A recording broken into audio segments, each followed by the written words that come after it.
Hi, hello, welcome back to the Playing 11. Ramshad, welcome back. So, ആ video ഇഷ്ടമായെങ്കിൽ please do subscribe, like ചെയ്യുക, subscribe ചെയ്യുക. So Ramshad, ഇന്ന് ഒരു കിടില മാച്ചായിരുന്നു Punjab versus Chennai Super Kings. Punjab Chennai Super Kings നല്ല മത്സരമായിരുന്നു. ചെന്നൈ പൊരുതി നോക്കിയെങ്കിലും അത്ര നല്ല സ്കോർ എത്തിപ്പിടിക്കാൻ കഴിഞ്ഞില്ല. ഇന്നലത്തെ കളിയുടെ പോലെ തന്നെ ചെന്നൈ ട്രൈ ചെയ്തു, പക്ഷെ അത്ര വലിയൊരു സ്കോർ ചേസ് ചെയ്യാൻ പറ്റിയ ഒരു ബാറ്റിംഗ് നിര ഇല്ല. അതെ, ട്രൈ ചെയ്തു എന്ന് പറയുമ്പോൾ എനിക്ക് തോന്നിയ കാര്യം, രണ്ട് ടീമും തോൽക്കാൻ വേണ്ടി എത്രത്തോളം ട്രൈ ചെയ്തോ മാക്സിമം രണ്ട് ടീമിന്റെ സൈഡിൽ നിന്നും എങ്ങനെയൊക്കെ തോൽക്കാന്നുള്ള കാര്യങ്ങൾ അവർ ട്രൈ ചെയ്തു. രണ്ട് ടീമും ട്രൈ ചെയ്തു, പക്ഷെ നമുക്കൊരു മാച്ചിൽ ഒരാളല്ലേ തോൽക്കാൻ പറ്റുള്ളൂ. അതുകൊണ്ട് ഇന്ന് ചെന്നൈ തോറ്റു. എനിക്ക് അങ്ങനെയാണ് തോന്നിയത്. കാരണം നമ്മൾ ഫസ്റ്റ് പഞ്ചാബിന്റെ ബാറ്റിങ്ങിലോട്ട് വന്നു കഴിഞ്ഞാൽ ജസ്റ്റ് വൺ മാൻ പ്രിയൻഷ് ആര്യ എന്നുള്ള പറഞ്ഞൊരു യങ്സ്റ്റേഴ്സിന്റെ ഒരു ഇന്നിങ്സിലാണ് അവരുടെ മൊത്തം സ്കോർ ഒന്ന് നിന്നത്.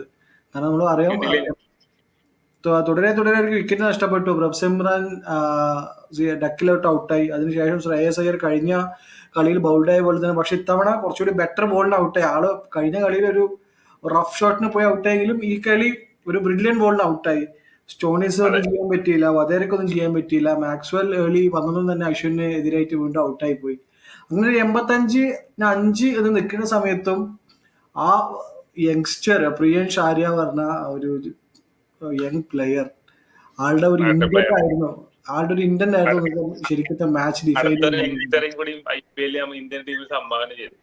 അതെ.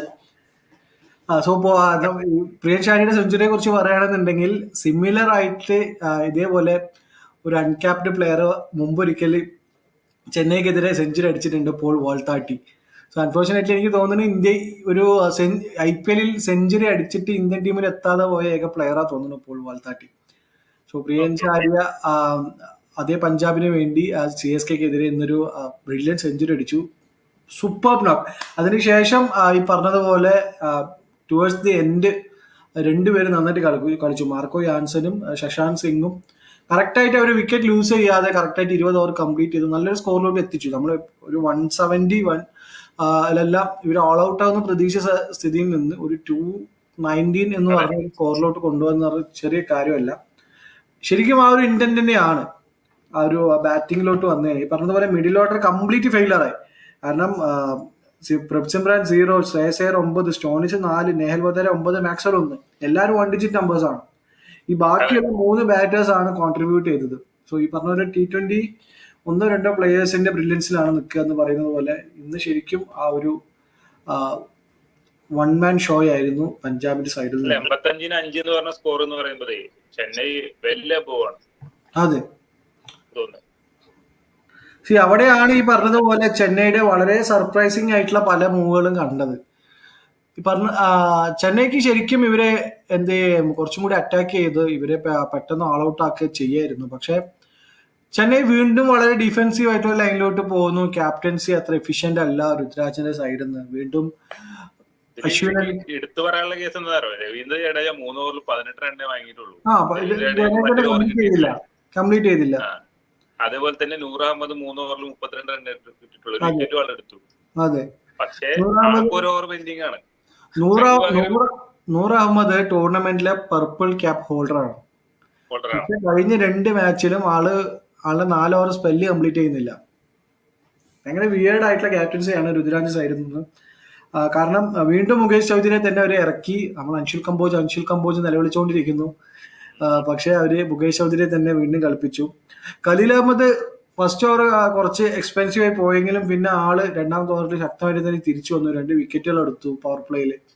ആള് കണ്ടിന്യൂസ്ലി പവർ പ്ലേയിൽ വിക്കറ്റ് ജനറേറ്റ് ചെയ്യുന്നുണ്ട്. പക്ഷെ ആളെ സപ്പോർട്ട് ചെയ്യാനുള്ള ഒരു ബൗളർ ഓപ്പോസിറ്റ് എൻഡിലില്ല.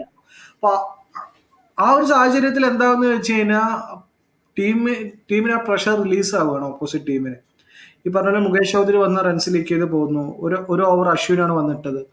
കഴിഞ്ഞ എല്ലാ കളിയിലും അശ്വിനാണ് 5th or 6th ഓവർ വന്ന് എറിയുന്നത്. പക്ഷെ അശ്വിൻ പവർ പ്ലേയിൽ ഒട്ടും എഫക്റ്റീവ് അല്ല. ഇവരെന്തുകൊണ്ടാണ് പതിരാനെയോ നൂറാമതെയോ ഒന്നും പവർ പ്ലേയിൽ ട്രൈ ചെയ്യാത്തതെന്ന് എനിക്ക് സത്യമായിട്ട് മനസ്സിലാവുന്നില്ല. പതിരാൻ എനിക്ക് തോന്നുന്നു 13th ഓവർ എന്താണ് ചെയ്യാൻ വേണ്ടി വന്നത്. കാരണം ഇവര് 8 ഓവറിൽ 84-5 എന്നുണ്ടാകുമ്പോൾ ഇവരുടെ പതിരാനെന്ന് അടി കൊണ്ടുപോകും. സോ അത് വേറെ വിഷയം. പക്ഷെ ഇവരുടെ ഏസ് ബൗളർ എന്ന് പറയുന്നത് മെയിൻ ബൗളർ പതിരാനയാണ്. അപ്പൊ 85-5 എന്ന നിലയ്ക്ക് ഒരു ടീം നിൽക്കണമെന്നുണ്ടെങ്കിൽ അടുത്തത് ഒരു വിക്കറ്റും കൂടി കിട്ടിയാൽ ചിലപ്പോൾ മാർക്കോ ജോൺസനാണ് വരിക. അല്ലെങ്കിൽ അവർ ഒരു ഓൾറൗണ്ടറെയോ അല്ലെങ്കിൽ ബാറ്ററെയോ കൂടെ ഇമ്പാക്ട് സബായിട്ട് ഇറക്കാൻ അവർ ഫോഴ്സ്ഡ് ആവും. സോ ആ ഒരു സിറ്റുവേഷനിലോട്ട് ആ ടീമിനെ തള്ളിവിടുക എന്നല്ല നോക്കുക. പിന്നെ നമ്മൾ അവിടുന്ന് വീണ്ടും ഡിഫൻസീവ് ലൈനിലോട്ട് പോയി പതിരാനയെ വീണ്ടും ഡെത്തിലോട്ട് മാറ്റി വെക്കുന്നു. ഒരു ടീം 85-5 മാക്സിമം എത്ര പെട്ടെന്ന് അവർ ഓൾ ഔട്ട് ആക്കാൻ പറ്റുമോ ഓൾ ഔട്ട് ആക്കാൻ നോക്കാതെ 13ാമത്തെ ഓവറിലാണ് പതിരാന വന്നത്. 13ാമത്തെ ഓവർ പതിരാന വരുമ്പോഴത്തേക്കും പ്രിയൻ ഷാരിയ ഓൾ സെറ്റിൽഡ് ആണ്. പ്രിയൻ ഷാരിയ ഫസ്റ്റ് ഓവറിൽ തന്നെ പതിരാനന്റെ നെറ്റ് ബോൾ അതെ ബ്രില്യന്റ് ആയിട്ട് കളിച്ചു. അശ്വിനും വളരെ എക്സ്പെൻസീവ് ആയി പോയി 4 ഓവർ 48. രണ്ടാമത്തെ ഓവറിൽ 2 വിക്കറ്റ് എടുത്ത് തിരിച്ചു വന്നു. പക്ഷെ അതിനുശേഷം പ്രിയൻ ഷാരിയ നന്നായിട്ട് അടിച്ചു. ഒരുപാട് ഡ്രോപ്പ് ക്യാച്ചസ്,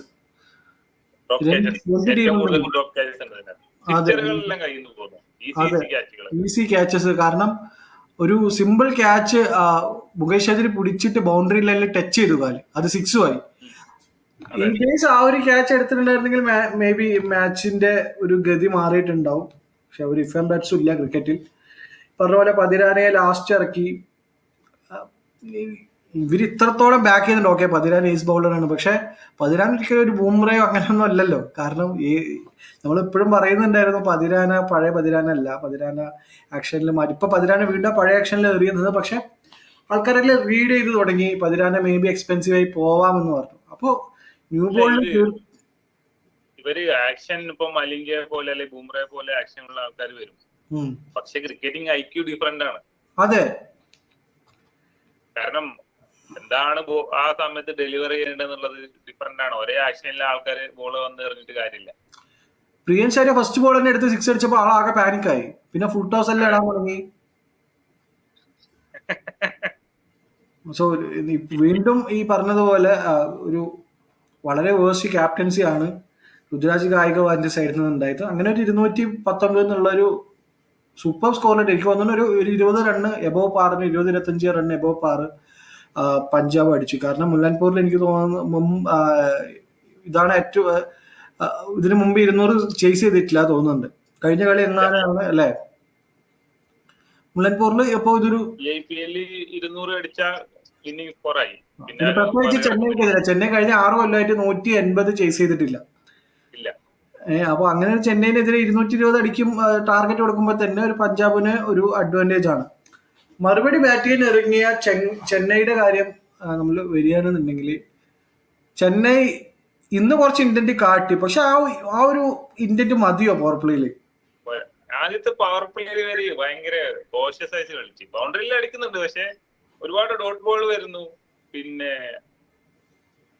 രജിൻ രവീന്ദ്രയും കോൺവേയോ എനിക്ക് തോന്നുന്നില്ല ഒരു ഓപ്പണിങ്ങിന് ഒരാളെങ്കിലും അറ്റാക്ക് ചെയ്ത് കളിക്കണമായിരുന്നു കുറച്ചും കൂടെ. രച്ചിന്റെ പല ഷോട്ടുകളും എനിക്കൊന്നും തീരെ കൺവിൻസിങ് അല്ലായിരുന്നു. കാരണം ഇൻസൈഡ് എഡ്ജും ഔട്ട്സൈഡ് എഡ്ജും എല്ലാം തട്ടിയിട്ടാണ് 2-3 4 എല്ലാം പോയത്. രച്ചിന്റെ ഇന്നിങ്സ് എനിക്കൊന്നും തീരെ കൺവിൻസിങ് അല്ല. പിന്നെ കുറച്ചും കൂടി ഇന്ത്യന്റെ ഇന്ന് കണ്ടത് ശിവം ദൂബെ ഇറങ്ങിയ സമയത്താണ് കളി ജയിക്കണം എന്നുള്ള ലെവലിലേക്ക് എത്തിയത്. പിന്നെയും ഇന്നൊരു ബ്ലണ്ടർ ഉണ്ടായി ചെന്നൈന്റെ സൈഡിൽ നിന്ന്. അത്രയും ടച്ചിൽ നിൽക്കുന്ന ഡെവോൺ കോൺവേ റിട്ടയർഡ് ആയിട്ട് ജഡേജ അടിച്ചത് 5 ബോളിൽ 9. അത് എന്തിനാണ് കയറി പോയെന്ന് ഇപ്പോഴും കണ്ടോണ്ടാണ്. ആള് എനിക്ക് തോന്നുന്നു കുറച്ചുകൂടി അറ്റാക്ക് ചെയ്ത് കളിക്കുന്ന സമയത്താണ് ആള് കയറിപ്പോയത്. അതെ, ആളവരൊന്ന് മൂഡില് വരികയായിരുന്നു, അടിക്കാനുള്ള ഒരു മൂഡില്. കാരണം നമ്മൾ കോൺവേ ആ ഒരു കൈൻഡ് ഓഫ് പ്ലെയർ ആണ്. കോൺവേന്റെ സൈഡിൽ നിന്ന് നമ്മൾ അത് പ്രതീക്ഷിച്ചാൽ മതി. കാരണം ഒരു 140-150 സ്ട്രൈക്ക് റേറ്റിൽ കളിക്കുന്ന ഒരു പ്ലെയർ ആണ് കോൺവേ. ഒരു സൈഡ് ആങ്കർ ചെയ്ത് കളിക്കുന്ന ഒരു പ്ലെയർ ആണ്. പക്ഷെ അതിനോട് അറൌണ്ട് ചുറ്റുമുള്ള പ്ലെയേഴ്സ് എന്ത് ചെയ്യണം, അതിനനുസരിച്ചിട്ട് ഇന്ത്യനിലൂടെ കളിക്കണം. കാരണം എനിക്ക് ഇന്ന് തോന്നിയത് ചെന്നൈ ഭയങ്കര കോൺഷ്യസ് ആയിട്ട് വിക്കറ്റ് പോവാതെ കളിക്കാൻ ശ്രമിച്ചു. കാരണം 2-3 വിക്കറ്റ് പോയി കഴിഞ്ഞുള്ളത് വിജയശങ്കർ ജഡേജയൊക്കെയാണ് വരാനുള്ളത്.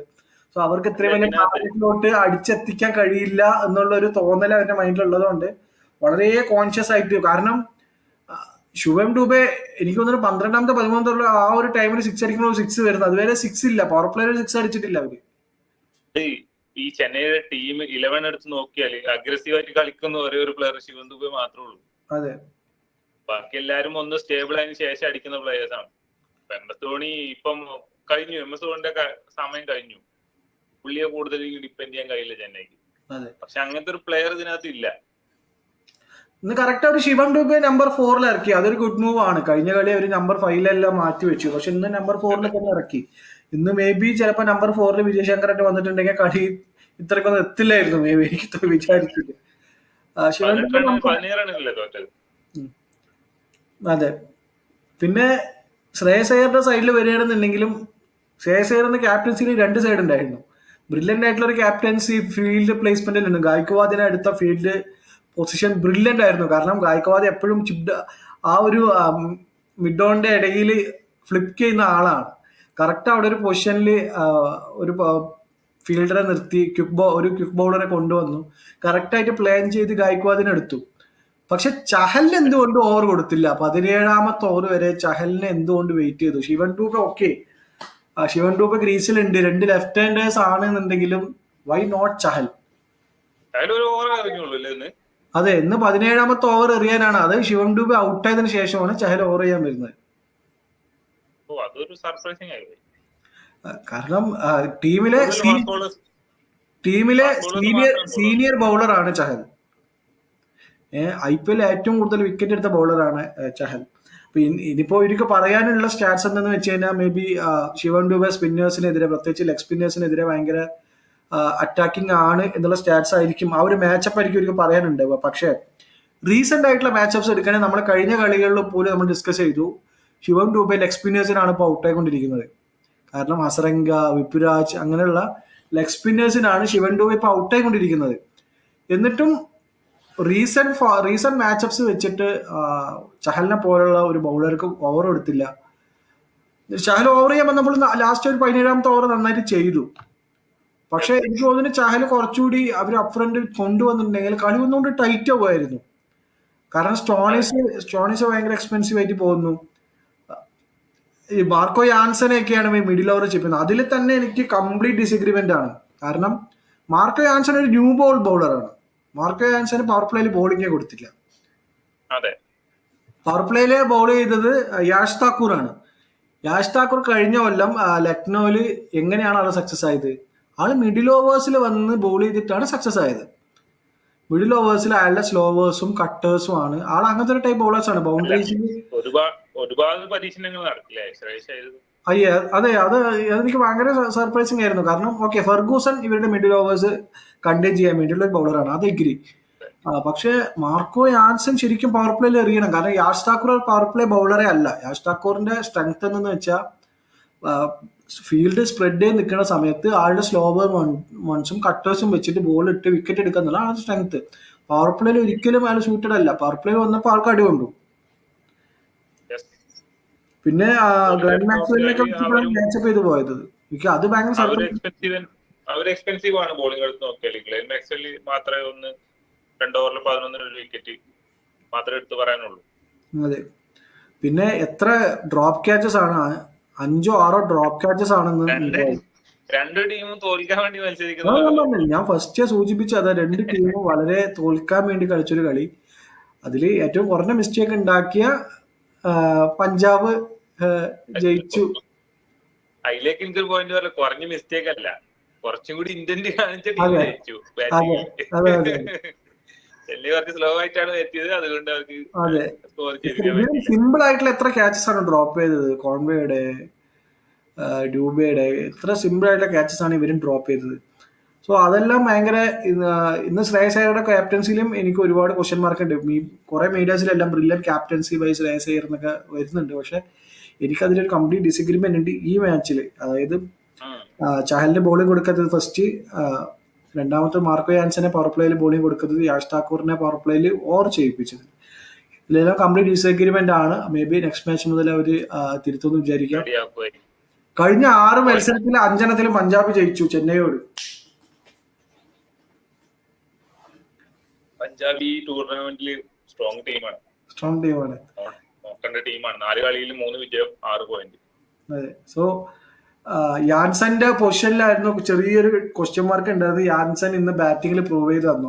എന്താണ് നമ്പർ 8 വന്ന് ചെയ്യാൻ പറ്റുക എന്നുള്ളത് ആളും പ്രൂവ് ചെയ്ത് തന്നു. അപ്പൊ ഇതായിരിക്കും ഒരു സെറ്റ് 11 ഇതായിരിക്കും പഞ്ചാബിന്റെ. ഇതിൽ ഇനി ചേഞ്ച് വരാൻ സാധ്യത കുറവാണ്. യാഷ് താക്കൂറിന്റെ പൊസിഷൻ മാത്രം മാറുള്ളൂ അങ്ങോട്ടും ഇങ്ങോട്ടും. വേറെ ചേഞ്ചസ് ഒന്നും ഇതിനകത്ത് വരാൻ സാധ്യതയില്ല. അതെ, എനിക്കിപ്പോഴും യാഷ് താക്കൂറിന്റെ പൊസിഷനിൽ അവര് ഹർപ്രീത് ബ്രാറിനെ കളിപ്പിക്കണം എന്നുള്ളതാണ് എൻ്റെ ഒരു അഭിപ്രായം. കാരണം ഓൾറെഡി 3 സീമേഴ്സ് ഉണ്ട്. സ്റ്റോണിസ് ഒരു ഫില്ലിംഗ് ബോളർ ആയിട്ട് ഒരു സീമറും ഉണ്ട്. 4 മീഡിയം പേസേഴ്സും ഉണ്ട്. സോ ഇത് തന്നെ ആയിരിക്കും ഇനി. അപ്പൊ അവർക്ക് ഫിക്സഡ് ആയിട്ട് 11 ആയി ഓൾറെഡി പഞ്ചാബിന്. ഇതുവരെ ബെറ്റർ ആണ് ബോളർമാരും അതിനനുസരിച്ചുള്ള ബോളേഴ്സും ആണ് അവർക്ക്. സോ ചെന്നൈയുടെ ഭാവി എന്താണ്? 5-4 തോറ്റു. അത് നമ്മള് ഡെവൻ കോൺവേനെ ഇൻക്ലൂഡ് ചെയ്യണം എന്ന് പറഞ്ഞിട്ടുണ്ടായി. പക്ഷെ എനിക്കിപ്പം കോൺവേയോട് ഒഴിച്ചു പോകാൻ പറ്റുന്നില്ല. ആള് 2 കളിയിലും സ്ലോ ആയിട്ടാണ് ബാറ്റ് ചെയ്യുന്നത്. വളരെ ഒരു ഇന്ത്യൻ പോലും ആള് നേടുന്നില്ല. കാരണം അയാൾ അങ്ങനത്തെ ഒരു പ്ലെയർ ആണ്. 200-230 ചേസ് ചെയ്യാൻ പറ്റുന്ന ഒരു പ്ലെയർ ആയിട്ട് എനിക്ക് കോൺവേനെ തോന്നുന്നില്ല. ആൾക്കൊരു 160-170 സ്കോർ ഉണ്ടെങ്കിൽ ആള് പ്ലെയർ ആണ്. പക്ഷെ മിഡിൽ ഓവർ, ഈ പറഞ്ഞത് മിഡിൽ ഓവർ വളരെ വീക്കാണ്. ടോപ്പ് ഓർഡേഴ്സ് ബാറ്റേഴ്സിന് വളരെ കോൺസെൻട്രേറ്റ് കളിക്കണം. ഇന്ന് കളി എടുത്താൽ അവർക്ക് മനസ്സിലാവും നമ്പർ 8 മാർക്കോ യാൻസൺ വരെ ബാറ്റിംഗ് ഉണ്ട് എന്നുള്ളൊരു ഉറപ്പാണ്. അവര് എന്ത് ചെയ്തത്, വിക്കറ്റ് പോകുമ്പോഴും അവർ അറ്റാക്ക് ചെയ്തുകൊണ്ടിരുന്നത്, പഞ്ചാബ് അറ്റാക്ക് ചെയ്യുന്നത് ആ ഒരു ബിലീഫാണ്. ചെന്നൈയെ സംബന്ധിച്ചിടത്തോളം ആ ബിലീഫ് ഇല്ല. കാരണം 3 വിക്കറ്റ് പോയ വിജയ് ശങ്കറാണ് വരുന്നത്, 4 വിക്കറ്റ് പോയ ജഡേജയാണ്. അവിടെ തന്നെ ഭയങ്കര വീക്കായി ബാറ്റിങ്. നമ്പർ 5-ലും 6-ലും വിജയ് ശങ്കർ, ജഡേജ വളരെ വീക്കാണ് ബാറ്റിങ്. അതെ, ഇവൻ തിരിച്ചു ഓപ്പണിംഗിലേക്ക് തന്നെ പോകണമെന്നാണ് എനിക്ക് തോന്നുന്നത്. പക്ഷെ ഇന്ന് ടോസിൽ തന്നെ ഗൈക്വാദ് വളരെ ക്ലിയർ ആയിട്ട് പറഞ്ഞു ആള് നമ്പർ 3 തന്നെയാണ് ബാറ്റ് ചെയ്യാൻ പോകുന്നത്. കാരണം അത് ഓപ്ഷന് മുന്നേ തന്നെ പ്ലാൻ ചെയ്തു. ഓപ്ഷന് മുന്നേ പ്ലാൻ ചെയ്ത കാര്യമാണ് നമ്പർ 3 ബാറ്റ് ചെയ്യും. അത് ടീമിന്റെ സ്റ്റെബിലിറ്റിക്ക് വേണ്ടിയിട്ടാണ് നമ്പർ 3 ബാറ്റ് ചെയ്യുന്നത് ടോസ് സമയത്ത് തന്നെ പറഞ്ഞു. അപ്പൊ എനിക്ക് തോന്നുന്നു ഈ ഒരു ഗായ്ക്കവാദ് ഏറ്റവും കൂടുതൽ റൺസ് സ്കോർ ചെയ്തിരിക്കുന്നതും ടീമിന് ഒരു ഇമ്പാക്ട് ഉണ്ടാക്കിയിരിക്കുന്നതും ഓപ്പൺ ചെയ്യുമ്പോഴാണ്. പിന്നെ വേറൊരു കാര്യം എന്താണെന്ന് വെച്ച് കഴിഞ്ഞാൽ 180+ ചേസ് ചെയ്യുന്ന സമയത്ത് ഗായ്ക്കവാദിന്റെ സ്റ്റാറ്റ്സ് വളരെ മോശമാണ്. എനിക്ക് തോന്നുന്നു ആവറേജിങ് അറൌണ്ട് 14 or 15 അത്രേ വരുന്നുള്ളൂ തോന്നുന്നുണ്ട്. കാരണം ആള് ഒരിക്കലും സക്സസ് ആയിട്ടില്ല. ഒരു 180+ ചേസ് ചെയ്യുന്ന സമയത്ത് ആൾ ഒരിക്കലും സക്സസ് ആയിട്ടില്ല. ഫസ്റ്റ് ബാറ്റിംഗ് സമയത്ത് മാത്രമാണ് ഗായ്ക്കവാദിന്റെ സൈഡിൽ നിന്ന് CSKക്ക് വേണ്ടി റൺസ് വന്നിട്ടുള്ളത്. ചേസിങ് സമയത്ത്, അതും 180+ ചേസിങ് സമയത്ത് ഗായ്ക്കവാദ് വളരെ പ്രഷറിലാണ്. ഗായ്ക്കവാദിന്റെ സൈഡിൽ നിന്ന് നല്ലൊരു ഇന്നിങ്സ് ഇതുവരെ ഉണ്ടായിട്ടില്ല CSKക്ക് വേണ്ടി.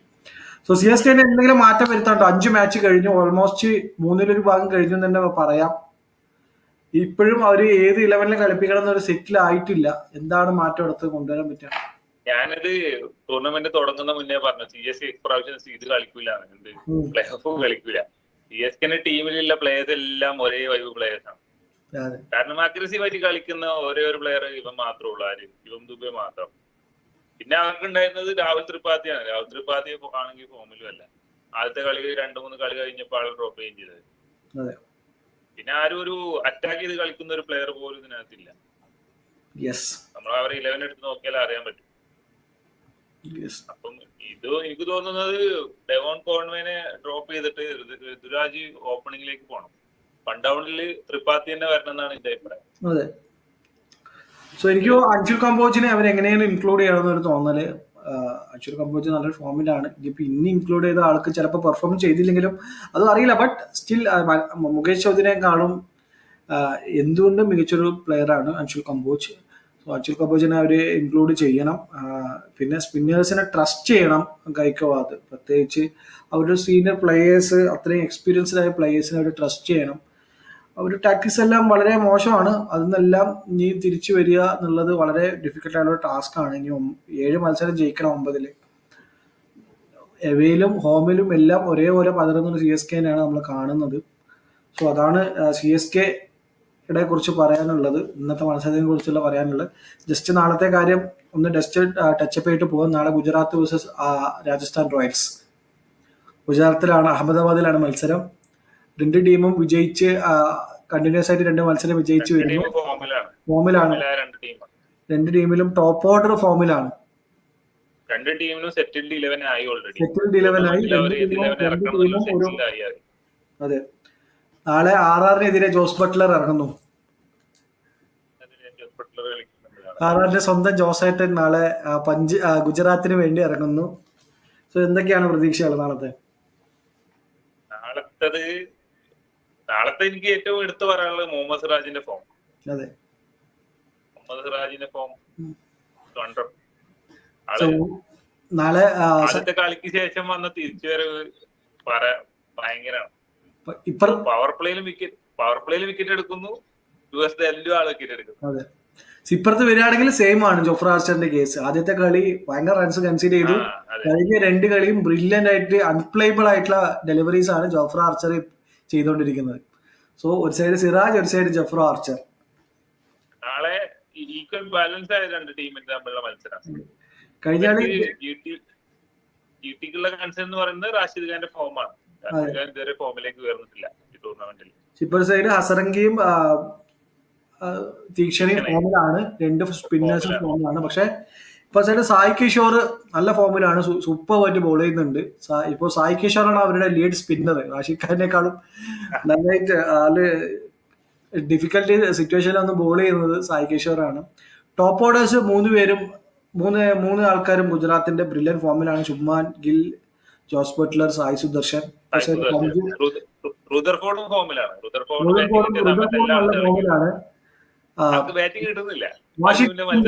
നമ്മളെ സർപ്രൈസിംഗ് ആയിട്ട് വന്ന വാഷിംഗ്ടൺ സുന്ദർ ബ്രില്യന്റ് ആയിട്ടുള്ള നോക്ക് കളിച്ചു വാഷിംഗ്ടൺ സുന്ദർ. സോ ഇപ്പുറത്ത് വരികയാണെന്നുണ്ടെങ്കിൽ സഞ്ജു സാംസൺ, യശസ്വി ജയ്സ്വാൾ, റയാൻ പരാഗ്, നിതീഷ് റാണ. 2 ടീമിലും 4 ഇന്ത്യൻ ബാറ്റേഴ്സിൽ ആണ് 2 ടീമിന്റെ പ്രതീക്ഷ. ശുഭ്മാൻ ഗിൽ, സായി സുദർശൻ, പറഞ്ഞ വാഷിംഗ്ടൺ സുന്ദർ, ഇപ്പോൾ സഞ്ജു, ജയ്സ്വാൾ, റാണ, പരാഗ്. കോർ ഇന്ത്യൻ ബാറ്റേഴ്സിലാണ് 2 ടീമിന്റെ പ്രതീക്ഷകളുള്ളത്. നല്ലൊരു മത്സരം തന്നെയായിരിക്കും. കാരണം 2 ടീമും മികച്ച ഫോമിലാണ്. ഈക്വലി 2 ടീമും ബാലൻസ്ഡ് ആയിട്ടുള്ള ടീമാണ്. ചെറിയൊരു അഡ്വാൻറ്റേജ് എനിക്ക് തോന്നുന്നു ആറാറുണ്ടെന്നാണ് പിൻ ഡിവിഷൻ നോക്കുന്ന സമയത്ത്. കാരണം റാഷിദ് ഖാൻ ഫോമിലല്ല, ഭയങ്കര റൺസ് കൺസീഡ് ചെയ്യുന്നുണ്ട്. അപ്പൊ എനിക്കൊരു എഡ്ജ് എനിക്ക് തോന്നുന്നു ഒരു 55% ആറാറിന് നാളെ കളി കാണും. ആറാറില് നാളെ കളിക്കാൻ പോകുന്ന എലമെന്റിൽ 3 എക്സ് ആർആർ പ്ലേയേഴ്സ് ഉണ്ടാവും. 3 എക്സ് ആർആർ പ്ലേയേഴ്സ് ഉണ്ടാവും ഗുജറാത്തിൽ നാളെ. Jos Buttler, Rahul Tewatia, Prasidh Krishna, Rahul Tewatia. So Prasidh Krishna കഴിഞ്ഞ സീസണിൽ ആർആറിന് വേണ്ടി സൈൻ ചെയ്തു. പക്ഷെ അൺഫോർച്ചുനേറ്റ്ലി ആൾക്ക് പരിക്ക് കാരണം മത്സരങ്ങൾ അധികം കളിക്കാൻ പറ്റിയില്ല.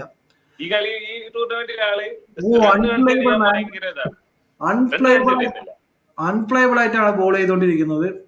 സോ പ്രസിദ്ധ് കൃഷ്ണയുടെ ഒരു മിഡിൽ ഓവേഴ്സ് ബാറ്റിലും നമുക്ക് പ്രസിദ്ധ് കൃഷ്ണ വരുന്ന സമയത്ത് മേ ബി പരാഗൊക്കെ ആയിരിക്കും ചിലപ്പോൾ ഗ്രീസിൽ ഉണ്ടാവുക. ആ ഒരു ബാറ്റിലും ആള് പുൾ ഷോട്ടിൽ ഭയങ്കര ഫോമുള്ള പ്ലെയറാണ് പരാഗ്. സോ പ്രസിദ്ധ് കൃഷ്ണയുടെ ബൗൺസേഴ്സിനെ, ഷോർട്ട് ബോൾസിനെ എങ്ങനെ പരാഗും ജൂറലും വീട്ട്നറും എല്ലാം കൗണ്ടർ ചെയ്യുന്നുള്ളത് നാളെ നമുക്ക് കാണാം. സോ എൻ്റെ ഒരു അഭിപ്രായത്തിൽ ഒരു 51-49 ആണ്. ജസ്റ്റ് ഒരു ഫേവറിസം ഫോർ ആർആർ. നിന്റെ സൈഡിൽ നിന്നാ? ഞാൻ അങ്ങനെ തന്നെ 55-45 ആർആർ ജയിക്കുന്നാണ് ഞാൻ പറയുന്നത്. ഓക്കെ, നമുക്ക് കളിക്ക് ശേഷം നാളെ ഡീറ്റെയിൽ ആയിട്ട് വീണ്ടും കാണാം. Thank you for joining. So once again viewers, നിങ്ങൾക്ക് വീഡിയോ ഇഷ്ടമെങ്കിൽ സബ്സ്ക്രൈബ് ചെയ്യുക, ലൈക്ക് ചെയ്യുക. Thank you very much.